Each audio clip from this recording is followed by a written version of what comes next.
my whole function was eliminated. All the people that worked for me, all the people that worked with me, everything was gone. Wow. Which devastated me because I was loyal to the company, and I quickly realized that you're loyal to the people in the company. You're not loyal to the company itself, right? The corporation is just a document in somebody's office, right? Inspiring Business Leaders, the podcast where we dive deep with the innovators, risk takers, and disruptors who are reshaping business today. Welcome to another great episode of Inspiring Business Leaders with the inspiring leader himself, Rodan, who actually specializes in organizational management change for hospitality groups and others. And today I just wanted to welcome you. Thanks for joining us. I am thrilled to be here, my friend. Thank you, Richard. Great. Yeah, and you were saying a lot of people are doing remote podcasts. Coming in here to a studio was a cool experience this morning. Very, very cool. Yeah. You know, whenever we can do anything in Southern California, I consider that local. So it is an honor to be here. And in person. I mean, we spent a lot of time in Zoom just a few years ago, kind of trapped in our house, and now we're all getting back together. There's been a lot of changes actually in the few years I want to talk about since that crazy time we went through with COVID and Zoom fatigue. People are back together. Are we back together? Have you seen since we've been through that pandemic, are we back to where we were before, or have things changed? Well, I don't know if we're back to where we were. I think I think it's been a wonderful migration to get back to that spot, right? I think the nature of human connection is growing, and the need for it, especially as technology continues to help us, interrupt us, distract us, all these other things. I don't think there's any substitute for being in person. Being live and being where you want to be, right? You can you can watch things, you can imagine things, you can do all those great things in your head. You can be in your home office and work remotely or work by yourself, but the banter around the metaphoric water cooler, I think there's no substitute for that. And the ability to work with anybody or talk with anybody face to face, in any way, shape, or form, I think is a basic human need that once we get it, then we want to hold on to it with both hands. Yeah, that oxytocin that we release when we're together is just an amazing sensation and feeling. I'm happy we're back together. I am as well. You know, we saw a lot of remote training happening and a lot of online training and companies clicking through screens. And luckily, some of the work that I do or we do based on human behavior, you can't click through a PowerPoint and impact somebody's behavior, right? You got to look them in the eye. It's got to be part of the message that you want to send. Do you think that what happened, like for us adults, I think we kind of recovered, but for the young adults or the kids in high school, do you think that what we had to go through is affecting them to date for that age group? I would think it. I don't understand how it couldn't, Richard. Right? Yeah. That you know, my son graduated remotely. Same thing, right? He was stuck in culinary school, and how do you do remote learning in culinary school, right? You've got to cook live. And my other son was in his graduate prep, and being attached and with people.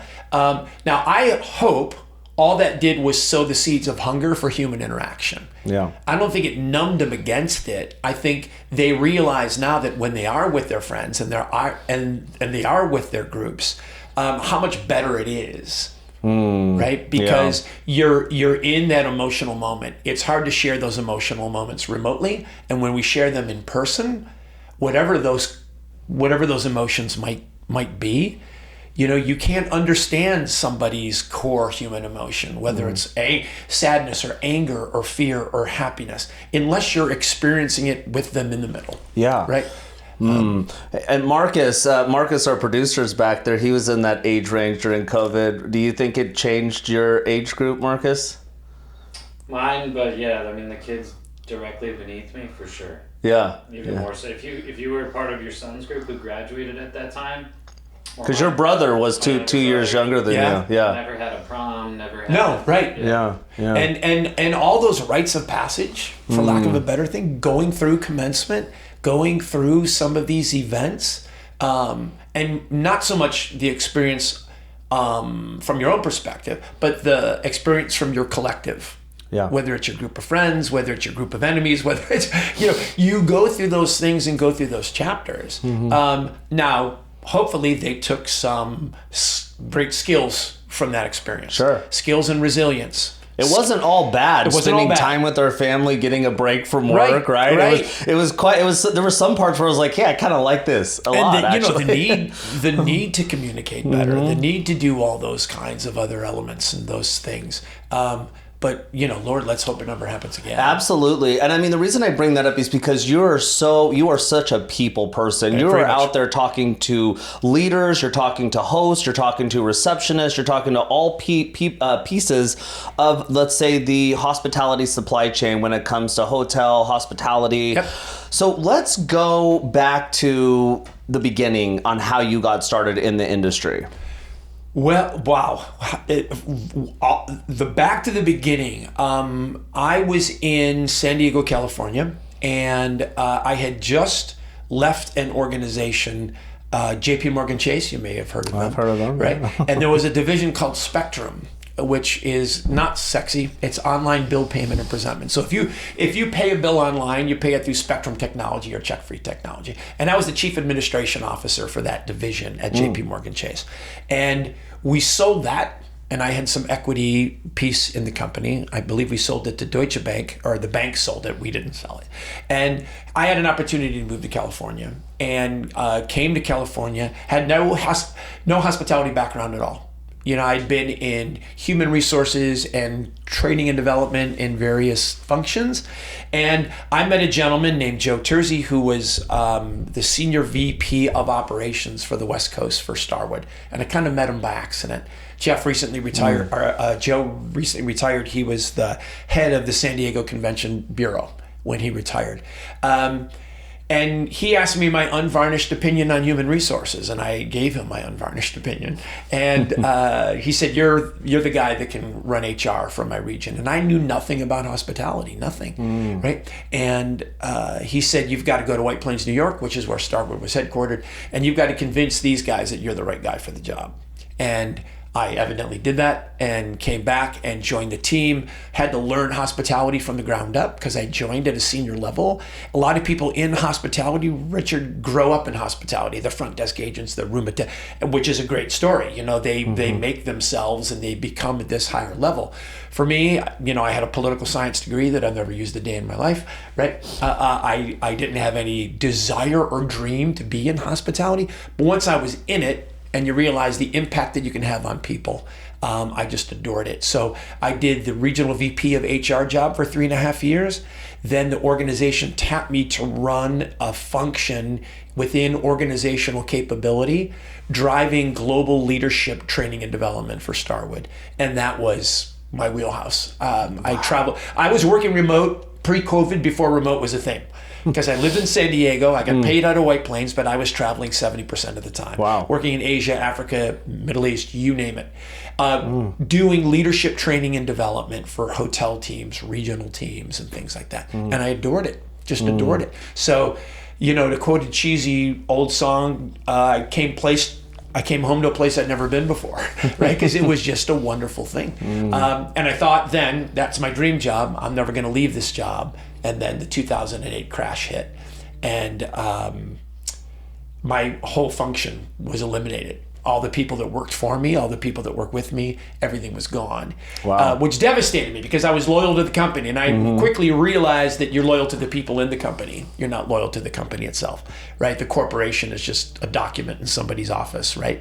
But look, the company did what they needed to do, and I had called several mentors. And one of them's name was Jeff Bellotti, who was the president of North America for Starwood.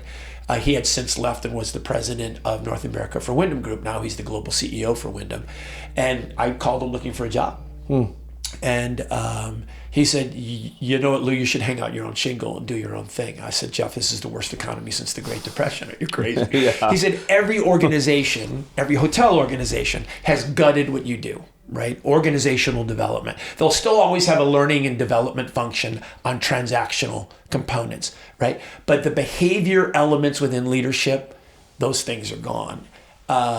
So you ought to give it your own run. And I said, "Would you be my first client?" And he said, "No." but he said, "Call me in 90 days. Let's see how you're doing." Yeah. And I started emailing every GM, everybody that I knew. And we slowly got traction, in 2008, 2009. And that was 17 years ago. So we're rocking and rolling, my friend. What'd you learn most about yourself in this period? Was it resilience? Was there times when you were frustrated and you didn't know what the outcome of going into this was going to be? Yeah, for sure. I mean, anybody saying different is selling something, right? It's you're scared shitless, right? Because every next client is, okay, what's next? And I had a young family, I had young kids, I had a spouse, I had a home, and but you get comfortable with ambiguity. You get comfortable not knowing what's next. I always said, look, when I had a great day if I had a bad day at Starwood, I still got paid. Now, if I had a great day at Starwood, I still got paid the same, right? Yeah. When you're the master of what you're going to do next, that's scary as hell, But let that fear, let that stress drive you. For some people, it debilitates them. Yeah. In my case, I'm like, I just got to keep it up. I've got to, and sometimes it felt like it was hands against stone. Right? Do you think it was things you learned through working with the corporation? Did you build skills in the organization to take you to being an entrepreneur and a business owner? Now in hindsight, that's a great question, Richard. Now in hindsight, I think so, right? Because you've got to work on the fly when you're traveling and a flight gets canceled. So you can't just sit in an airport in a third world country somewhere and just rock back and forth and hope for the, you've got to change it up. You've got to do something different, right? You've got to change direction. You would, I think parts of that, but I think also working in corporate America, you become reliant on the usual.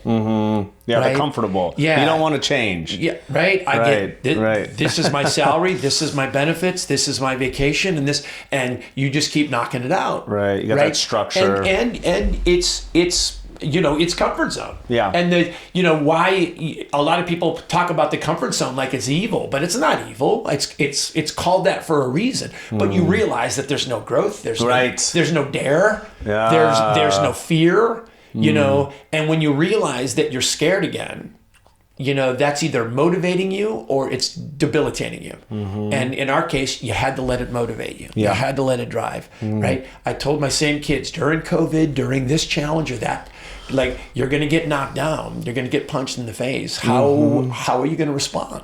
How are you going to move forward? And you can't let that hardship or that fear shrink you. I'm concerned with that notion, actually. Let's talk a little bit about that, because with the younger generation, the Gen Z and the Gen Alpha coming up, I don't know if they, in our generation, the Gen Xers and millennials, if we had to go through that. We got punched in the face. Now it seems like everybody wants to ride on a soft cushion. Parenting, you got to be lighter-handed parenting. The teachers are lighted-handed. There's no first place trophies. Everybody gets a trophy, And I'm like, I don't know. It makes me a little nervous. I think competition's a good thing sometimes. I think it's just different, right? Kids aren't falling off the monkey bars anymore onto concrete like we used to when we were little, right?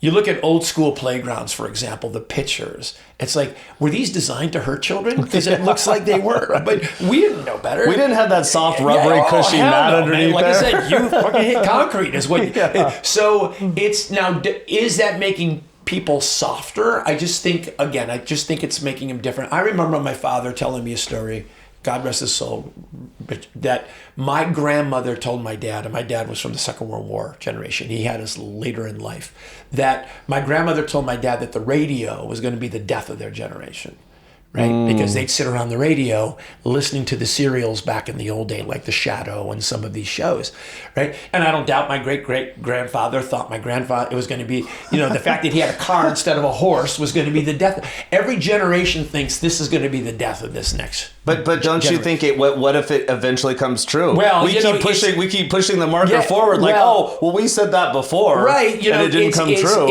I think it's a different level of resiliency, right? That now, these kids got to learn from a fire hose. There's so much information. There's so much data. There's so much misinformation and disinformation, or information based on different perspectives and different ideas, right? A less simple world, that maybe we had more physical hardships, right? But we had a simpler world. Yeah. Right. Certainly. We had certainly.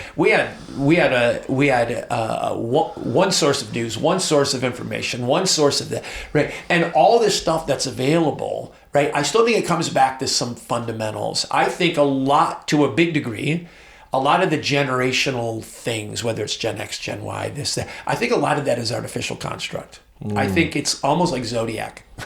To say that everybody born in August behaves like this. Yeah. To say that all millennials are like this. Or all Gen X are like this. We certainly have our generational experiences, like they did in Vietnam, right? Like we did here, like my dad did in the Second World War. We had all these experiences. But at the end of the day, I think people, want these foundational things around, I want to trust and I want to be trusted, right? I want to respect others and I want to be respected back, right? Now, how we signal those things might be different. Right. What might be trustworthy to this young man might not be trustworthy to me. I have to look at those respective approaches through a discerning lens.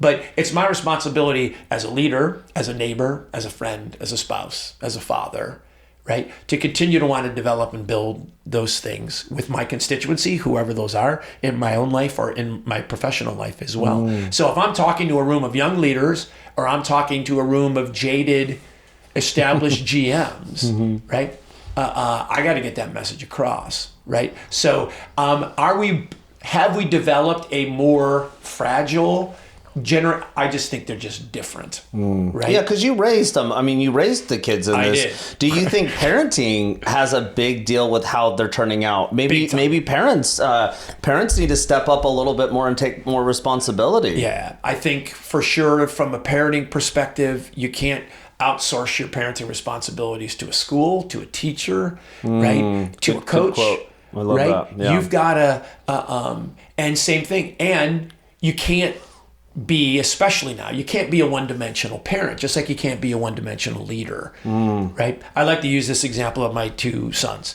Junho and Taeho, right? Their Western names are Ryan and Tyler. They go by their Korean names. My boys are half Korean. And, when Junho was 5, real heart-based kid, right? So I can say, you disappointed daddy, and he'd be devastated. I'm sorry, daddy, I'll never do it again. Now, Taeho at 5 years old, you disappointed daddy. He's like, so what's the punishment? Right? Like, well, you can't play your PlayStation. Right. He'd be like, well, when, Dad? Now or the point of infraction? He's like a little freaking lawyer, right? So I learned quickly, I can't be a one-dimensional dad because my kids are different. Right? Just like you can't be a one-dimensional leader. Your people are different. They have different needs. So this old idea as a parent of, well, this is the way I am, and this is just the way it is. Because I've learned as my boys grow, they need me to be a different dad. Just like my elderly mom needs me to be a different son. I've got to change it up. It's my responsibility. I need to change my repertoire. I can't expect the people around me to change. And now, having kids in their 20s, they need a different dad now. I need to be that dad. And I think a lot of parents get stuck because they continue to treat their kids like they're 14 and they're 24. They need a different mom and dad now. And if you want them to be around you and you want them to pay attention to your advice, you better understand that your lens has to change. Same in leadership, right? The way you're going to engage your junior people versus your senior teams versus your new people versus your veterans, you've got to be a chameleon. And I've had some people challenge me. It's like, well, then are you being not authentic if you're that chameleon? I said, you're not. You're asking yourself every day the most salient possible question a leader or a partner or a friend can ask. What does this person need me to be today? What's my wife need me to be today? What does my son need me to be today? What's he need? Sometimes he needs me to be a hard ass. Sometimes he doesn't, right? Sometimes he needs a friend. Sometimes he needs a coach. Sometimes he needs a mentor. Sometimes he just needs me to shut and listen. Right? I got to know the difference if I'm going to be a successful dad or a successful spouse or a successful leader. Business leader, yeah. Adjusting to your audience, speaking their language, understanding, truly listening or feeling that vibe. So I want to bring up a book here. Stop for a second. Yeah. There's some noises going on outside, so I wanted to pass these. Okay. Yeah, that's fine. So text me. Thank you. If they're needing anything or if it's like interrupting. Got it. I didn't hear any. Yeah, I think in the post that's probably pretty good at adjusting Playing that. music across the street too. So. Yeah, we can't even hear that up here. I heard the zzz, but not a big deal. We'll adjust accordingly, right? We're doing a good job. So Yeah. Is this good so far? I didn't want to stop. yeah, it's great. It's great. Yeah, because a lot of this, we talk so much business and tech. It's good to just hear personal stories. Yeah. I love it. Thank you for sharing. But I do want to say everything is personal. Go grab this book by Lewis. It's sure to enlighten you on some stuff. So let's actually talk a bit about this book. Everything is business. Everything is personal, not business. Now, we were taught that in business it's not personal, it's business. I heard the opposite. So we gotta dig into this. I need to find out what this means and what can people learn that are watching this show from your direction here. Absolutely. So many times, it started in The Godfather and then it rolls into business. It's like a lot of people say that, and it's been told to me, and I've said it before too. It's business. It's not personal. I look at it through this lens. 70 to 80% of your pre-retirement life is spent doing what you do for a living, right? Because as I always say, and I'm sure I said it in the book, I don't count sleeping as being at home because I'm unconscious, right? So you spend more time at work or whatever you do, right? You spend more time at work than you do with your family, than your friends, than your spouse, than your kids. Right? What do leaders want that time to be? And my insistence is that is personal time, right? That if you go to work and you say that you really love what you're doing and love where you're at, you're generally not talking about your desk or your computer, or you're talking about the people you're doing it with and the people you're doing it for. And that's understanding that even when somebody says in a business decision, it's not personal, right? And like that's some kind of safety. It's like, I'm sorry, you're laid off, your job is freaking gone. Yeah. You don't know how, but it's not well, I know you didn't fire me because we just don't like your sweater or we don't like the sound of your voice. There's no safety in saying we make tons of decisions that are business based. Of course we do, but we can't take the humanity out of those decisions. We shouldn't, right? We should accept that when our people come to work, and I use the term in the book stewardship, that what they're saying when they come to work is, here, boss, here's 75% of my life. Your response cannot be just get your ass to work, right? Because that old idea, and my father would always say, a fair day's work, fair day's pay, right? That's all they wanted. But I watched my father literally work himself to death for that 1.5 hours at night and that one weekend, right? And because a job was something to be endured, it wasn't something to be embraced. And when you're in an environment, I don't care what you're doing in that environment. You could be doing something intensely creative, or you could be doing something intensely technical. But when you're doing it in a place of stewardship, that's personal. It's not about taking things personally. Again, it's about understanding that you're spending your life with these people. You make friends at work, right? You build relationships at work. And so the social contract can't be, you come to work, I give you pay for work, contract completed. As I say in my presentations, that's just prostitution without sex, right? People want something more. Everybody has, not just any generation. My great-grandfather wanted something more from work. And if he had a boss that listened to him, that asked him his opinion, right, that gave him some latitude when he said, hey, my kid's at home and he's sick and I need to look after him, right? Asked him questions and listened to the answers, help him be a better professional or a better person. My grandfather wanted that, just like my great-grandson will want that, right? Maybe they didn't know they wanted that, right? But they do want that. And when you say it's Monday morning and I got to go to work and I'm okay with that, it's probably because you're in some degree of environment that encourages that level of stewardship, right? And if I ask people, think about a great leader you've had in your life, and I always ask our groups, who's had a great leader? Everybody raise their hand. Who's had an awful leader? Hands go up faster, right? Generally, both those leaders, often both were technically competent at their jobs, right? It's the one when you said it was a great leader, not only probably had very high standards for you, right? So had high expectations. But again, like I said before, Richard, they coached you when you needed coaching. They pushed you when you needed pushing, and they stopped pushing when it was time for them to stop.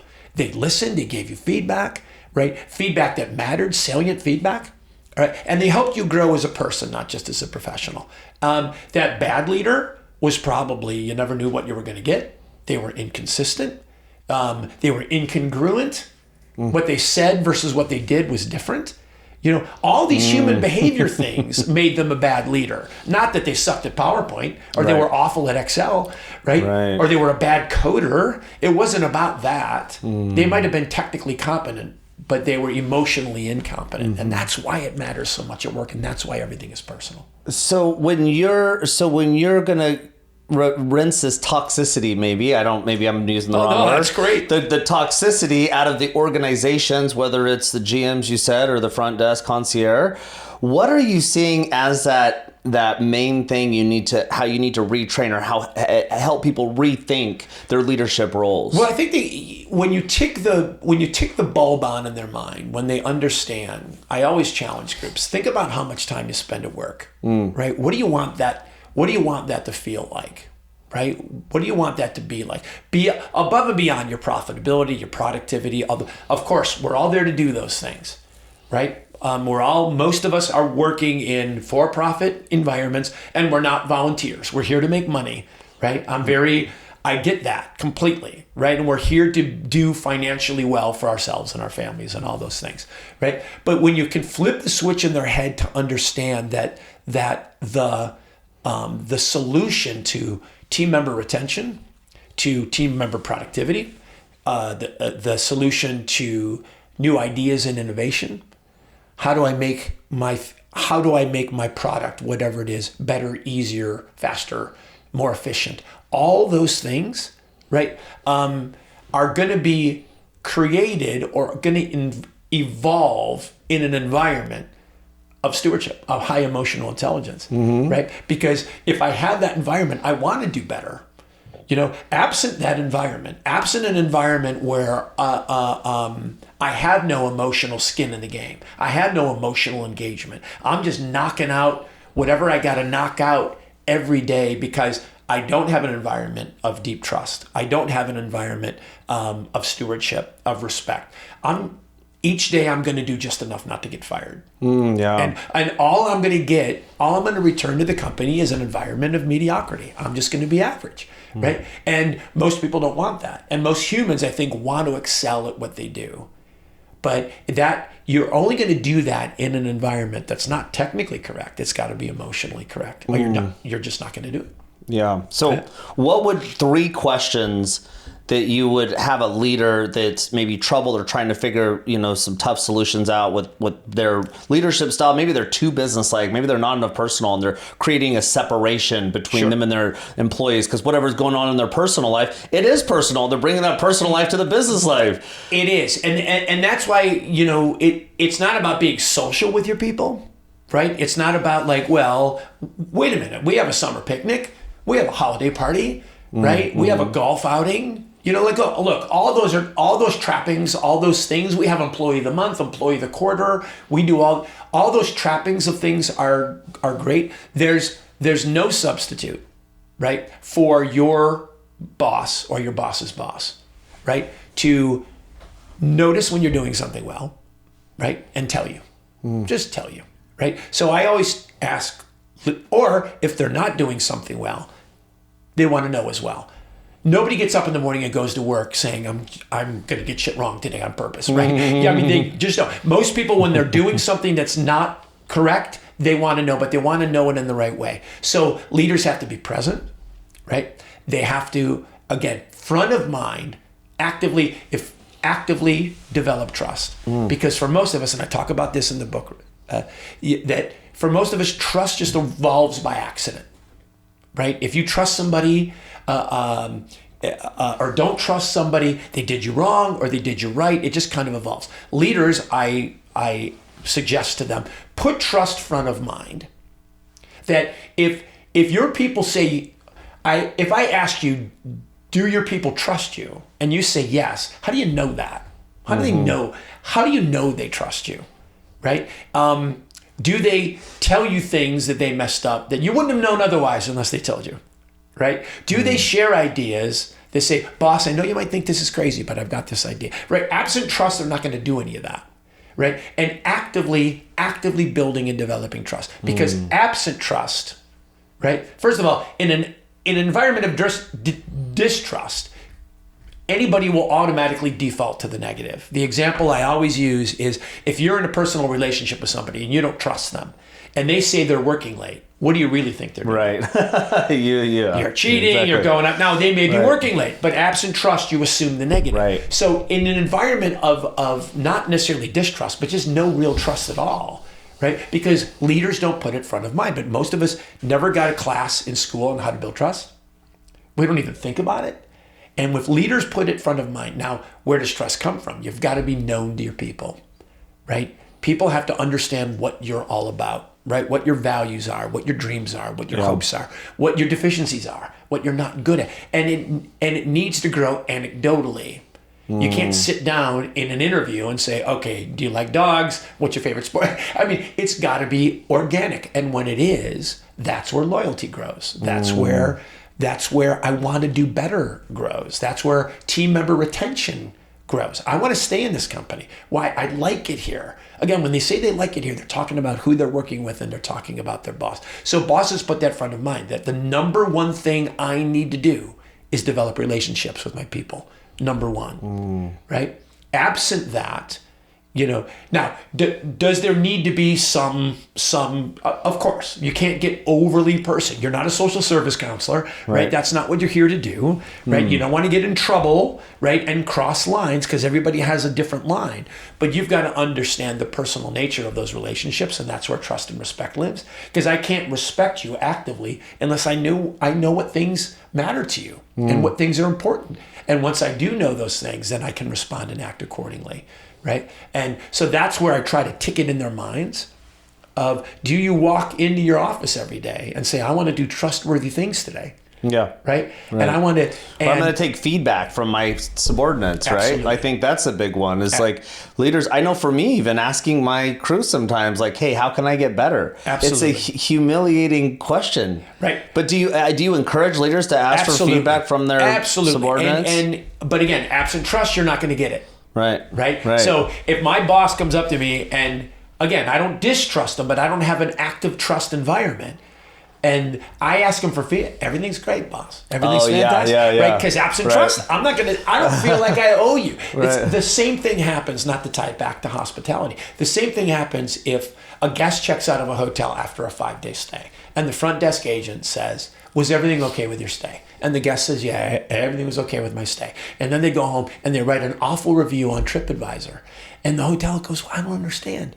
I asked them if everything was okay with their stay. It's like, well, they don't have any reason to give you honest feedback. It's too easy for me to give my feedback online. But if you built trust from me from the beginning, if you engaged me at every step along the way, from the moment I checked in, from when I walked by the front desk, when I go out to my conference, do you ignore me? Do you make eye contact? Good morning, sir. How's your stay been? Right? If I go, you see me coming out of the gym, hey, sir, I hope you enjoyed your workout. And if you do all those little things that are just good service, but also build trust, then when I check out and you say, is everything okay with my stay? I say, you know what? I was disappointed by this or by that. Then it won't show up on TripAdvisor. I'll tell you. That's right. That's right. But I don't owe you an honest answer if you haven't built trust with me. And that's the biggest thing I've seen in my travels from 2, 3, 4, and 5 star. The 5 stars, they ask you along the whole journey. You're in the fitness gym, you're walking by the pool, you're walking by a housekeeper. That staff in a 5-star environment is generally what I've noticed is doing that along the journey. And they should be. And it should be steeped in sincerity. I mean, that's where I think luxury providers are beginning to understand that it's not just ticking the luxury question box. It's actually paying attention and listening to the feedback. So if a guest is paying a premium amount to stay in a 5-star resort and somebody says, how's your stay been so far? And the person says, it's been okay. That should be a hit and a half. Yeah, right. And that's very personal, and not business. I mean, that's almost personal. And if somebody says, "Sir, okay's not okay," how can you articulate with me where it's been a debate? And sometimes it's something small and simple, and sometimes it's something big. Again, most people want to avoid confrontation. Not all. Some people will tell you exactly what the issue may be, but a lot of people won't. Mm-hmm. So, again, that journey to building that trust. Same with my kids, right? If my kids will come now as adults and tell me, "Hey, Dad, I screwed something up," something I never would have known about, and they want my advice, that takes a high degree of trust. Yeah, because we're wired as humans to want to hide mistakes and hide the things we don't do well. So again, that's what we've got to continually, as service providers or business leaders, trust should be front of mind, and then active demonstration of respect. Active demonstration of respect should be front of mind always. And what does that look like, active demonstration of respect? Well, understanding that the people that work for you are a microcosm of people that maybe socially, often we tend to be more tribal, right? So socially, naturally, we will gravitate to people that like the same music, eat the same food, pray to the same God, love the same kind of people. We naturally right. That's that makes sense. Tribal, and it's kept us alive for thousands of years ago. So, but we understand in a corporate environment that tribe changes. That maybe the only thing we have consistently in common is the fact that we work for XYZ Corp. Right? So there's people here that are different from me, right? Mm-hmm. Do I do the things necessary or, as a leader to actively show those people a level of respect that they might want? So if it's people from different cultures, right? Different backgrounds. I've had leaders, you step on their toes because they'll go into the break room. Somebody's microwaving something, and they'll be like, "Ew, what's that smell?" It's like, well, it's their food from their homeland, right? And you just rolled your eyes and held your nose to it. That's disrespectful, right? And maybe that's a gut reaction to a smell that you don't recognize. But leaders put that forward and say, "Well, wait a minute, right? These people." Some of my team might not eat the way I do, might not believe the things I believe. And, as you know, Richard, we're, especially in the United States now, my friend, we are in a highly polarized environment. It's true. Right? Highly polarized. So leaders have to a degree, walk that respect tightrope in understanding that I want to make sure I provide an environment where people can be free to be them, but also know that, again, we're trying to get work done. We're trying to get something done, right? So how do I make sure that everybody's respected across the line? Yeah. Right. And I think, I don't want to get political, but we've had bad leadership for a long time. I don't even think it's now. I think it's been a really long time that, and when our top people are so divisive, I think it trickles down into us. But let me ask you a quick question. Who's your favorite leader in the business world? In the business world. And why? But think of a big CEO that you're like, I always love when he gets on stage or on a news broadcast and talks about his company, and this is why. Oh boy. Are there any? That's kind of hard. Yeah. As far as big business leaders per se. Nothing comes to mind, and I don't want to make that's sad. There's a lot of great leaders out there. Of course there are, but right. I don't want to quote a guy I already mentioned, Jeff Bellotti, the global CEO for Wyndham Group. Jeff, if you hear this, cheers to you, my friend, because this is a guy that builds a lot of loyalty with the people around him. And here's a guy that's a global CEO, but even when he was the division president in North America, nobody was upset to see Jeff walk into the room.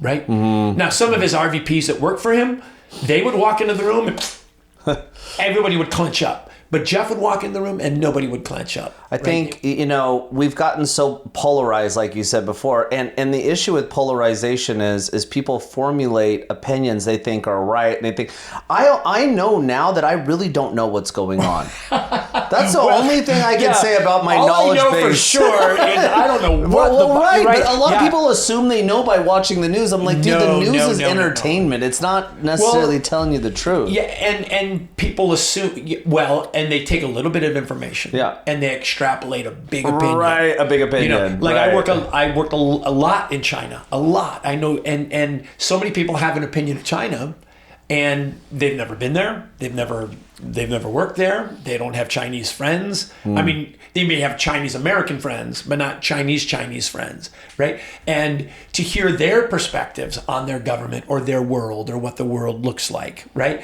And the problem, because I always say the best thing about global travel is it makes the world smaller, right? Yeah. But keep in mind that as that world gets smaller and it challenges your own worldview, then when you go back to your own communities, right, and people do not have that level of exposure or interaction with people, and it's not just a one-time visit. It's like, well, I've been to this country. I've been to I've been to X or I've been to Y. It's like, well, but you were part of a tour group that took you around. They, I appreciate that you went to China, but did you meet any Chinese people? Right.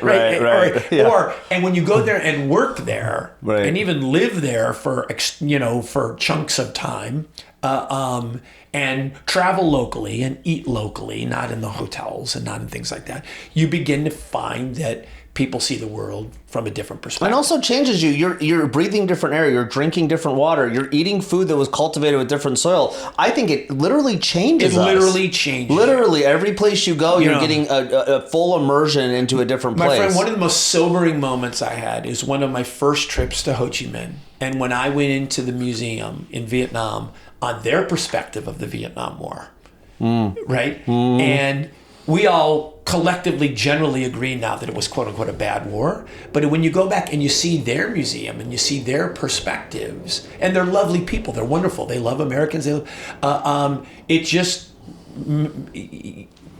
you've got to be ready, like a leader, like anybody else, to hear different perspectives and contrary opinions. Yeah. And even from our education system, like I know I'm older than you, my friend, but we grew up, the cowboys were the good guys. Yeah. Manifest Destiny, the Indians were the bad guys. Yeah. And it's like, well, wait a minute. Right. That's not true. We were the bad guys, right? Yeah. And yeah, some of those things in the context of the time, I get it. Were inevitable for those things to play out. But look, now in hindsight, you begin to realize that the winners write the history books. Right? True. And can you have that level of cognitive complexity or that level of interest to say, well, just because it's on the internet, it doesn't mean it's true, or on the news or in a book, right? Challenge everything, right? And go back and study and be a student and find out and try to understand other people. It's so easy now just to rage against a different opinion. Yeah. Without an effort to try to come to a level of understanding. And that's where we're at right now, and it's dangerous. The level of polarization is dangerous.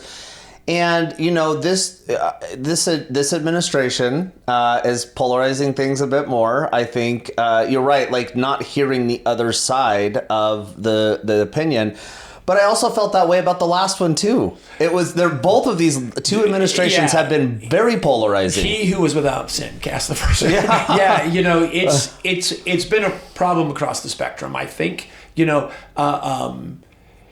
if we don't find our way, I think maybe the pendulum had to swing here in order for us to wake up. And I'm hopeful. And I'm the first one to say hope's not a good strategy, all right. And I always say hope without action is just worry, right? I mean, you've got to act on these things, right? So if you want social change, if you want things different, right? If you got to get involved, you can't just sit around and wring your hands. But you also have to understand that whatever world we create, we all have to live in it.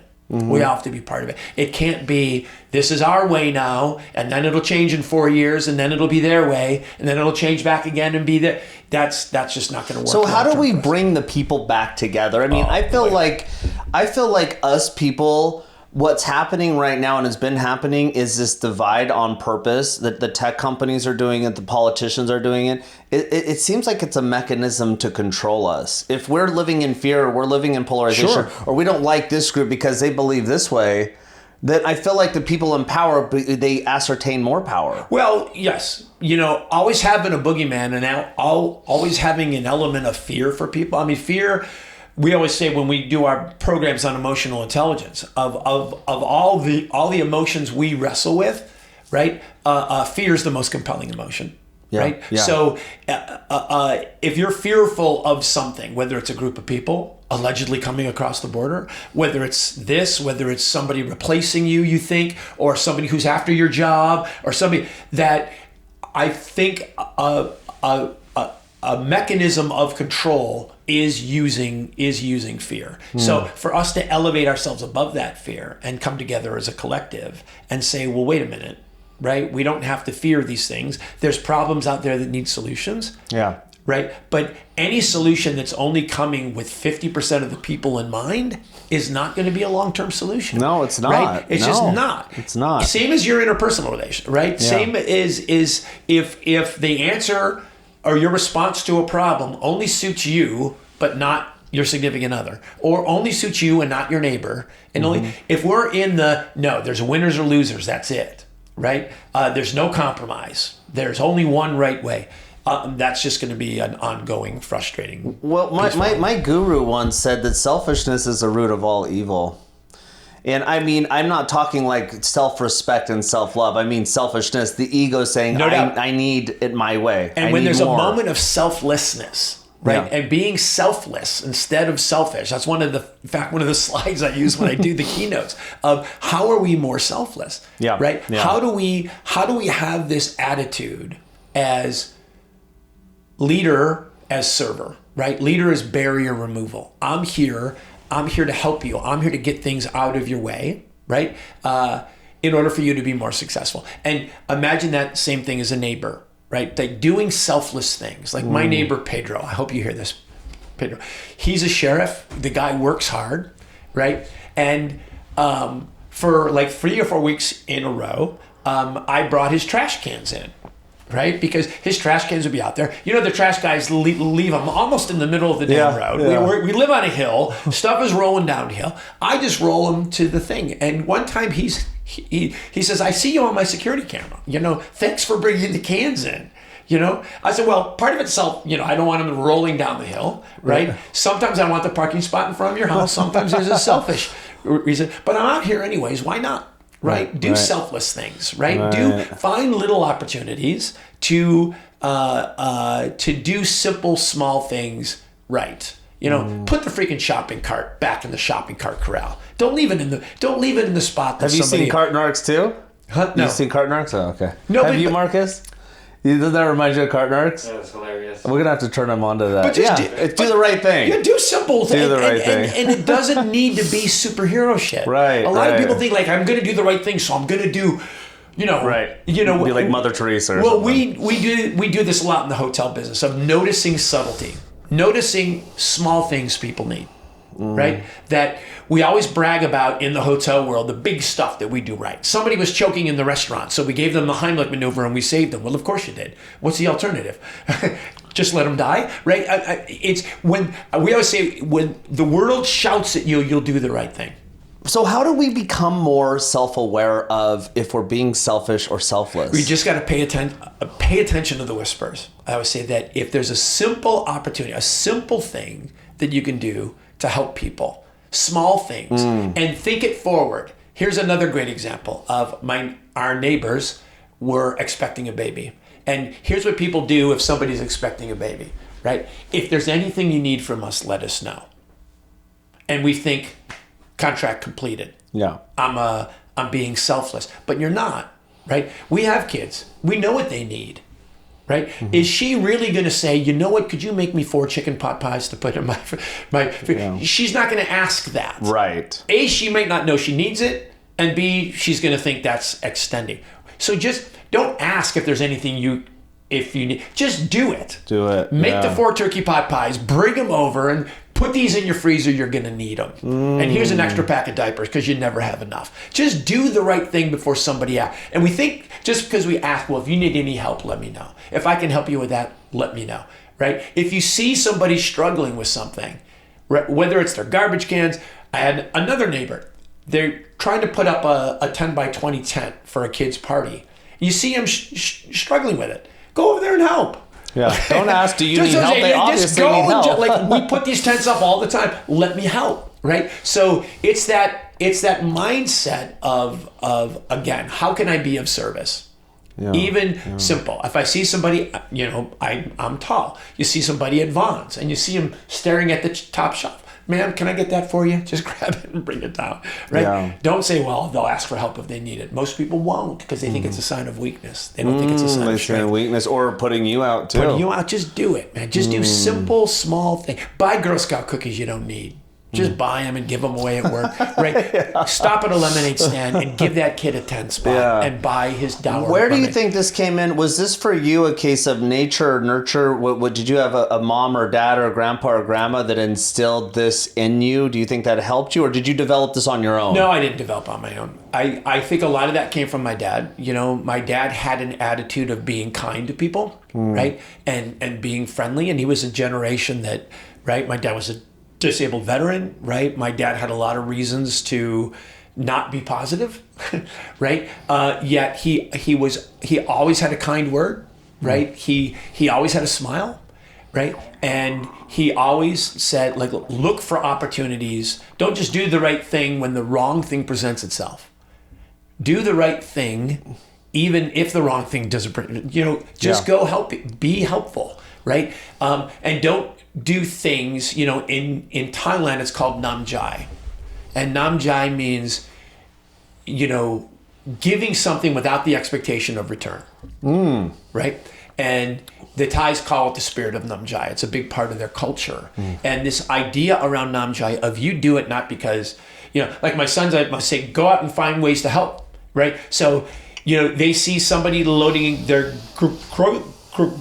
groceries up at Vaughn's and they're like, Dad, I got a tip. Well, go give it. You didn't do it to get the tip. Right. You did it because it was the right thing to do. Yeah. Right. Right. And do good for goodness sakes. Well, we're lucky now. Not all kids have a great father, mother, or grandparents that have helped them. Is there a way to cultivate that as an adult? Maybe you didn't have that loving of parents or grandparents. Well, hopefully somebody sets that example. Somebody, and a mentor, aunt, or... And you see the payoff because, again, when it comes back to, we understand that that life is richer because of the depth of our relationships.